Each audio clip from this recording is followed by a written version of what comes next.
I never felt so lost as when I couldn't find my soul calling, my true north, when I had only looked for her to refuse her once more.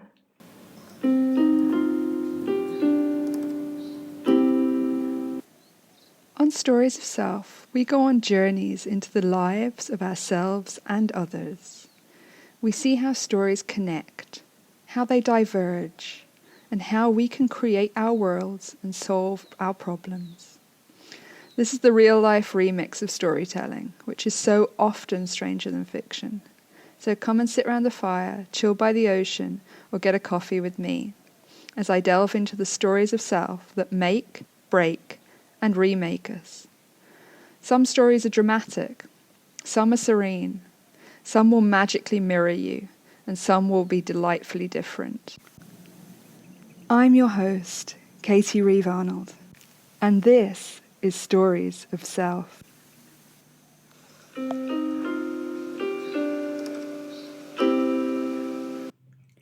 I messed up these past couple of weeks, and somehow I kept messing up.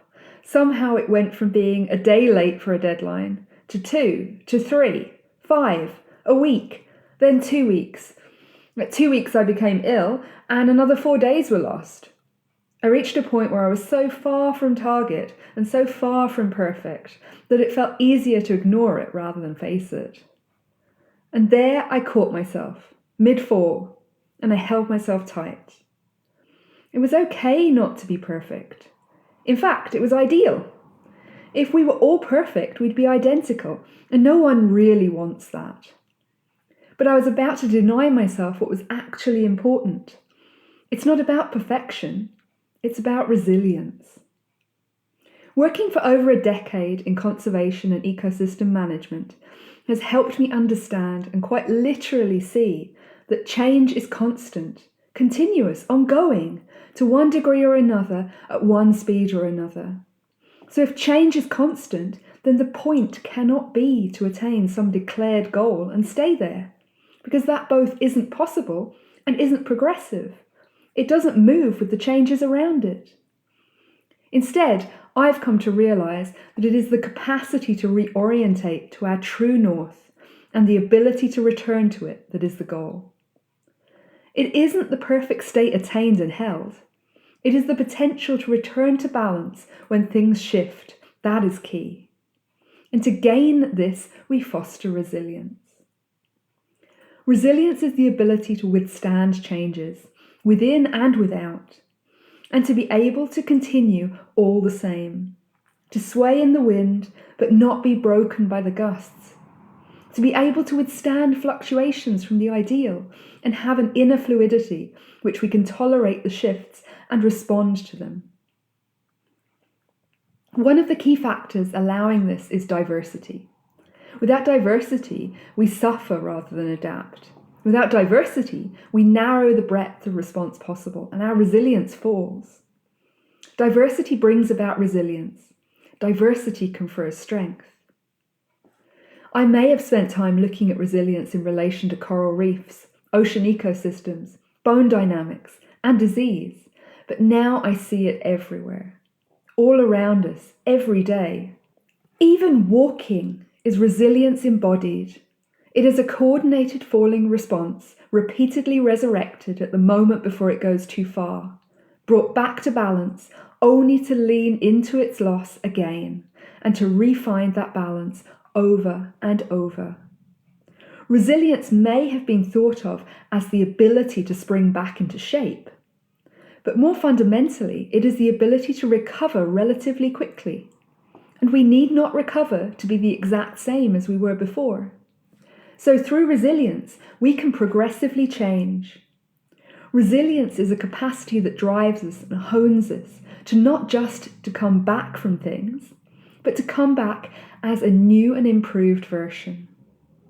In fact, it is resilience and the changes we encounter that drive us away from the blandness of the perfection we often strive for, that can crack us open to becoming something new.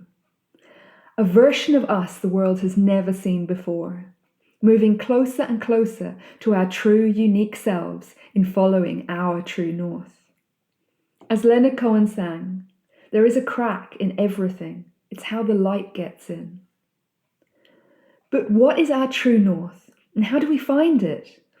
Where is our personal compass to tell us what point we are trying to bounce back towards? This is one of the more difficult things to recognize, especially in our fast modern world, because it takes peace and calm to be able to truly listen and truly receive our true north. When we look inside ourselves, it can be noisy with a singular focus, or noisy with a cacophony of different directions, or anything in between.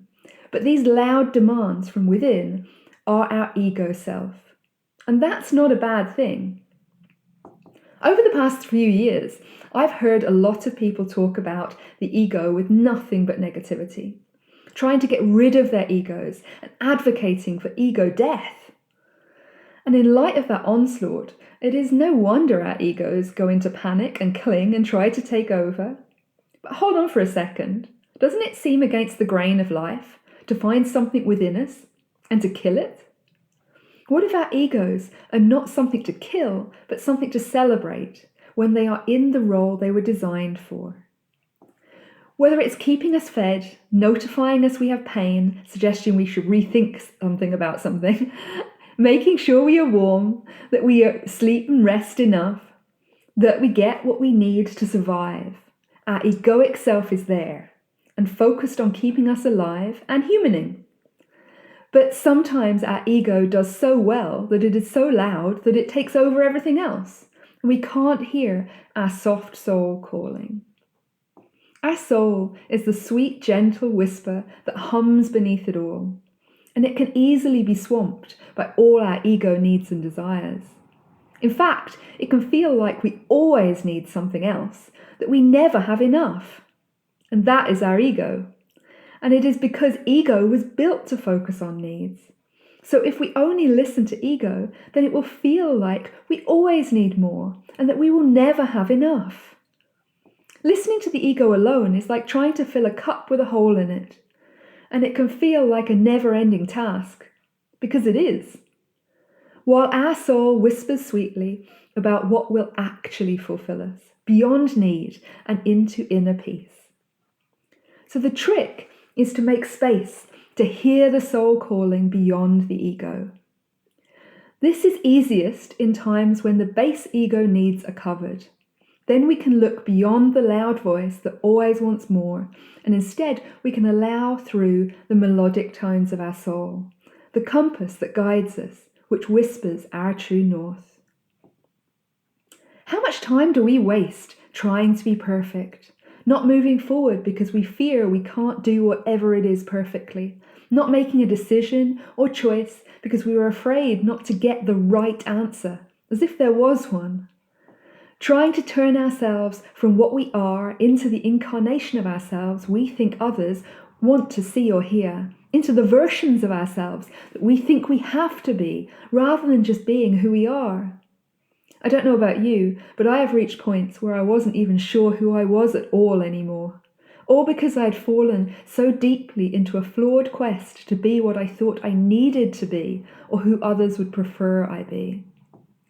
I've lost so much in this life. Time, love, connection, opportunity, joy, peace, all because I was fixated on being who I thought people would prefer me to be.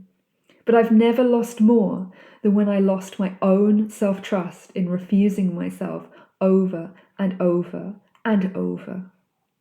It sounds silly to me now that I know better, but how did I ever expect to refuse myself forever, yet find myself still there waiting, reliable and resigned, resonating still as who I truly was? Of course, I wasn't fully lost. I was still hanging by a gossamer thread, worn so damn thin that it was almost imperceivable. So thin that I missed it, not just the first time I looked for it, but for months. And I've never felt fear and loss like looking for that true me, the one I had been refusing by routine for decades, the one I had determinedly not noticed struggling, the one I had looked away from, then looked through in denial as she faded. Looking for her and seemingly finding her gone, cast adrift, lost at sea. Except, you see, not just lost at sea, but lost in all of time and space. How to seek her, the regret I felt having turned to her to barely notice her, then refuse her yet again, only to find her gone. And me, the me I was being, who I thought everyone wanted me to be, left only with the shell I'd created, hollow and reflected in the eyes of others, looking more than ever like I thought they wanted me to be, yet with no depth. I had created my own mirage in the self-proclaimed desert of life, and in it I thought I would be a well that sprung the water for all of life needed. And so I threw myself in, hook, line and sinker, only to find that without the true depth of who I was, the water was barely deep enough to form a reflection, and it sat still and stagnant, only just able to mirror out all the external hopes and needs that I had thrown into creating it. Where was I? Where was the depth? Where was the inky truth that needed no reflection but existed for itself alone, and in that was so profound that it could be tapped for all the world to drink from and feel replenished? I never felt so lost as when I couldn't find my soul calling, my true north, when I had only looked for her to refuse her once more. I'd like to say never again, and that would be a simple and easy bow on the end of the story. But actually, even though with work I found her, our soul, by the way, is never truly gone, although it can be buried deep, existing in us like a ghost we choose not to believe in. I found her, but despite the instant elation and relief and waterfall of promises I made to her, I still had to work not to take her for granted. Because this is the trick of the ego, and probably why people see it as easier to get rid of or kill the ego. The ego can make other things feel so important that it encourages us to focus on them and to deny our soul calling, our true north. Our ego can blow up other elements of life from tiny specks to bouncy castle-sized and toss them in front and centre, accompanied by a full brass band and screaming demands to draw our attention. How then to make space for the soft soul that never raises its voice? It's about making space to listen beyond the constant coppicing of our ego, continually cutting into us, only to grow back stronger, no matter what we do to appease it. After all, there is no perfection that will ever be perfect enough to quiet the ego, whose job it is to always chime rhythmically, beating, like our heart, to keep our lifeblood flowing. Instead, it is about the resilience of our soul, always there somewhere, waiting to be listened to, waiting to be brought out of the back row and into center stage. So it's not about perfection. It's about resilience, the ability to notice where we are with compassion and honesty, and to bounce back by chosen change, listening to our own true north, our soul. So what happened to me? Where did I almost get stuck and fail in my resilience before I noticed that the only problem I had was not imperfection, but the refusal to allow my bounce-back, resilient self to kick in and realign me with my true north? Well, I almost wasn't here, because I missed 2 weeks of my podcast, focusing on other projects, other plans, other ideas, and it turns out, in not knowing how to restart, all I needed to do was to be honest with myself. It's not about never falling, it's about how you get up. And in knowing that you are running on your own track, in your own race, there's no one else to beat at being you. You are not just ahead of the crowd in being you, you are the only one who will ever be you. So run, walk, roll, skip, hop, crawl, whatever you do and however you do it. Just give up the homogeneous egoic perfection and do it your soul way. Then you've already won. We are all telling our stories, and we are all telling ourselves stories about it all. Are you brave enough to walk with me into hearing, considering and understanding the stories we tell? Join me next time, where we'll be considering more stories and illusions and stepping into creating the freedom we desire. Every moment, we are who we are choosing to be. You choose. Choose you, because your story matters.